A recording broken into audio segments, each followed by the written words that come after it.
my role in all of this, as Peter says, my son Alfie is 8-year-old, and he's got cerebral palsy, and there he is. I contacted Peter because I was having issues with things that we were being told by the therapists. So what I'd like to do is just talk about some of the issues that make implementing the F word difficult. It is difficult to in the real world, but why is the burning question. So Alfie's 8, he's got cerebral palsy, he's also got lots of other challenges to do with the cerebral palsy, but he attends a mainstream school with one-to-one support. He can get around by self-propelling. He loves being active, he loves swimming, music, and his current fad is like little bags with girls' hair clips and hair slides in, which his dad's not very happy about, but you know, there you go. And he's also obsessed with lifts as well, which you call elevators, and so he just loves to go up and down. He's quite obsessive by it, and it drives him mad. So we've actually had the involvement of lots of services, just because Alfie's needs are such that he needs a lot of support. And we've always found that what I'm going to call regulated services, so the ones that are provided by the state, like physiotherapy, OT, speech and language, etc. We've always found that there's very much focused on just that area, which is good. But the other services that we've managed to obtain ourselves, or you know, private services, charitable organisations, we just find them more holistic. And by holistic, I just mean that they look at Alfie as a whole, but they also take into account the needs of us as a family as well, which we found really, really useful. And it makes us feel that we're being involved from the outset. So the importance of seeing the child as a whole, I've tried to illustrate with this slide. I know it might be a bit complicated actually, but basically when Alfie was younger, he used to have a lot of tonsillitis, which you might think, well, so do a lot of kids. But for Alfie, because it was affecting his life so much, I do feel that it wasn't really handled as well as it could have been, because you know, they did the watch and wait thing where, you know, he had a number of bouts with it before they actually took his tonsils out. But once he had his tonsils out, he was happy. He was a happy little boy. He was curious. Yeah, he still had difficulties doing things, but you know, he began crawling, which led to him saying his first words, because he could get into drawers and cupboards and just cause mayhem really, and that led on to him being able to have more speech.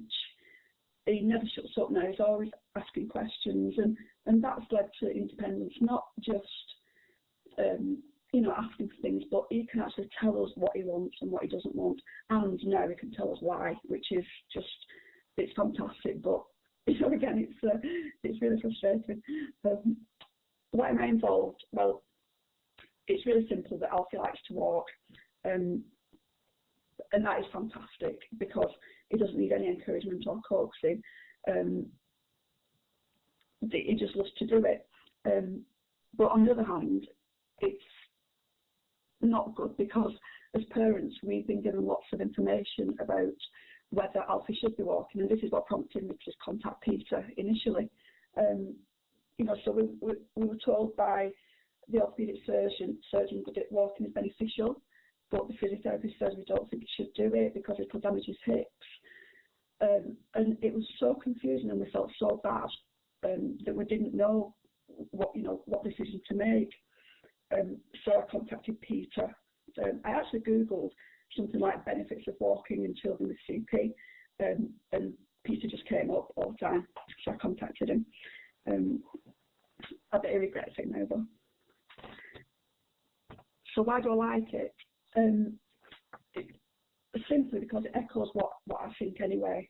And this might sound really a bit pathetic, but because it's in black and white on paper and it's written by people that are quite influential and well respected, it it does make me feel more confident in articulating those thoughts and beliefs. Although I am quite good at speaking my mind, it does help if there is someone or some people in authority, if you like, that can actually back up what you're saying. But the way it's written, it's a really positive piece of reading, and it focuses on what the child can do, and I like the way that it appeals to the human side of the reader, so they can think, well, actually, are we doing the right thing in preventing the child doing what they want to do just because it's not functional? So my passion for equality, it really drew me to the paper, and it's given me permission, if you like, to strive for an ambitious goal. In reality, yeah, we know that Alfie isn't going to achieve certain things, but if he wants to have a go at it, why not? So it's given me a lot of confidence, really, to be able to tell people why we want what we do for Alfie. So this is Alfie. It showed Alfie in a walker that we managed to get an assessment for eventually, because we approached the therapists after we've been asking for a walker and we've been given conflicting information.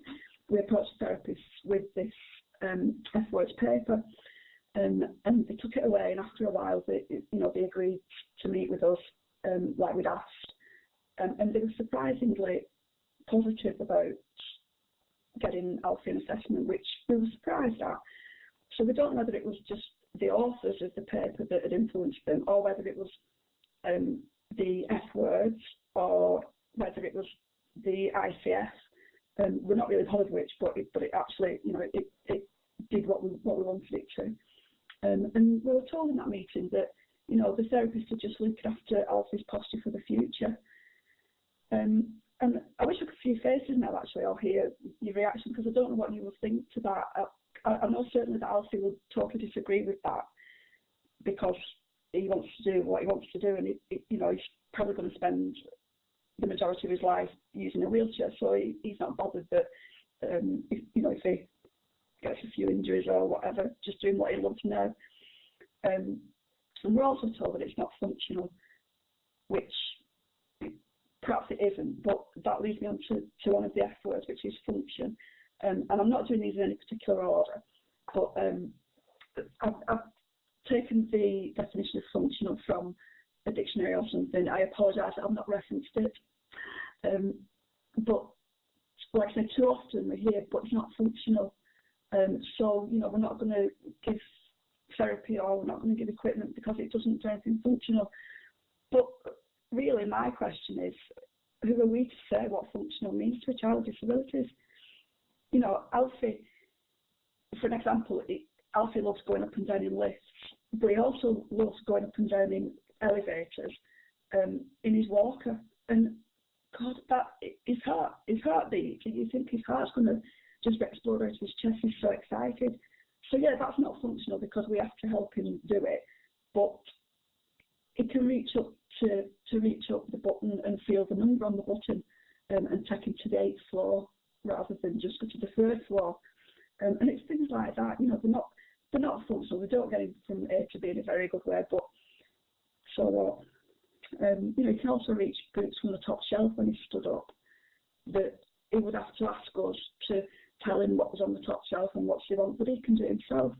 And so I think that is functional enough. And if I could change the definition, I would change it to something like doing stuff that makes me feel good and gives me a buzz. And I think that just, that says it all. The next F word, future. I think if I was to prioritise the F word, I think this would be my most important one, because without future, whether it's this evening or tomorrow, next year, none of the others really get a look in. So I think it's really important people recognise that children with disabilities do have a future, and they've got dreams and aspirations, and so have the families. So I don't think that children should be prevented from doing things, like independent transfers, for example, just because they might use tone and pull up and be hoisted instead. I just think it's wrong. You know, children, any children, they haven't really got a sense of next week or next year. You know, my kids, when we're in the car, it's like, are we there yet? Are we there yet? They want to do it now. They don't want to wait until next week. They want to do it now. And Alfie's no different. The quote that I've used at the bottom he's a comedian, an actor and an artist. I think he directs a film, Mad World thing, something like that. I couldn't wait for success, so I went out without it. Well, I don't think any of us should. You know, if it doesn't matter that we don't achieve something to perfection before we go on to something else. We just do it, and that's what I want, and that's what I advocate for Alfie as well. So the next F word is family, which, of course, because I'm a parent, is quite important to me. But some of the examples on the slide, it gives you a bit of a feel for. Okay. So really, parents, they don't want lip service. We want all the information right from the outset. We want to be equal partners. You know, we still might disagree with things, but at least if we're given all the information, we can make our own decisions. And interestingly, I had a conversation today with Alfie's physiotherapist, and we were talking about putting like a raise in Alfie's orthosis, his AFOs, and you know, that she's got her opinion, the orthopedic surgeon's got an opinion, and again, it's like, which one do we go with? But she really surprised me because she said, well, this is all the information, and ultimately you can make the decision. Now, I mean, it's not perfect, that, because I still feel a bit confused as to what decision to make, but it's progress from what she told us previously about the walker. So I think some positive changes have come about, and as well, don't hide things from parents. If we cry, it doesn't mean that we can't cope, and you know, I don't think any parent wouldn't get upset when it's talking about really life-changing events in your child's life. So just be honest with us.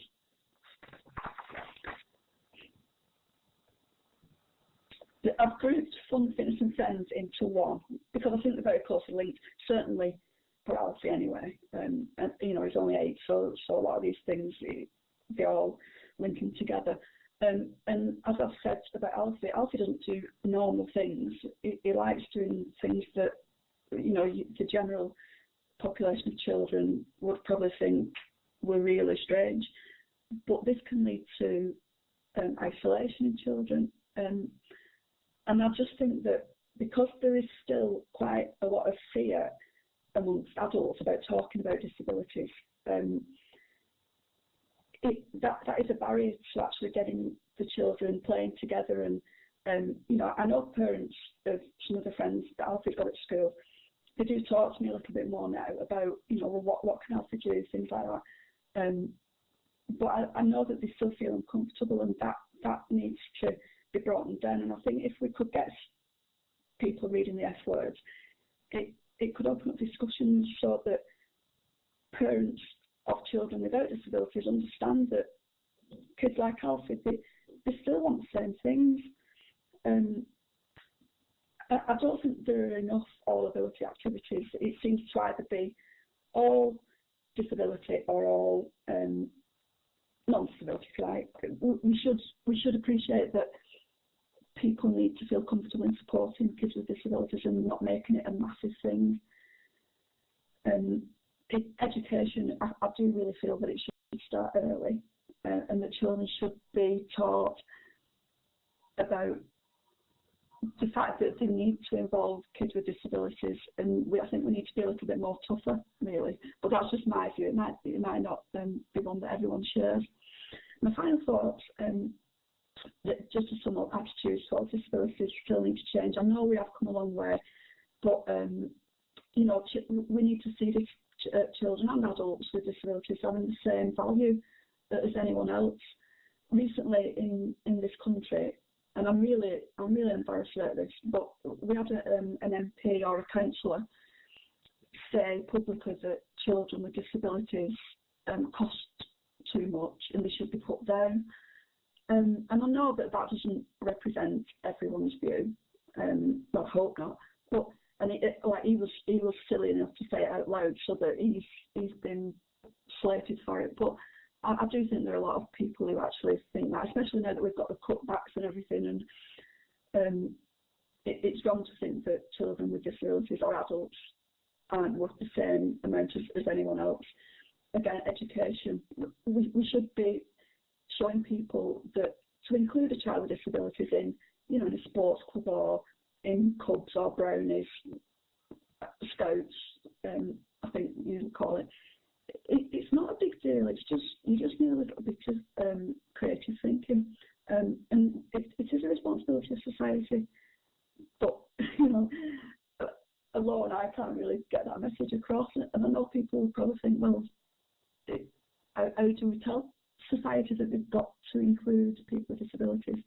I don't know the answer to that, but I'm hoping that we can make a little bit of a difference. Right.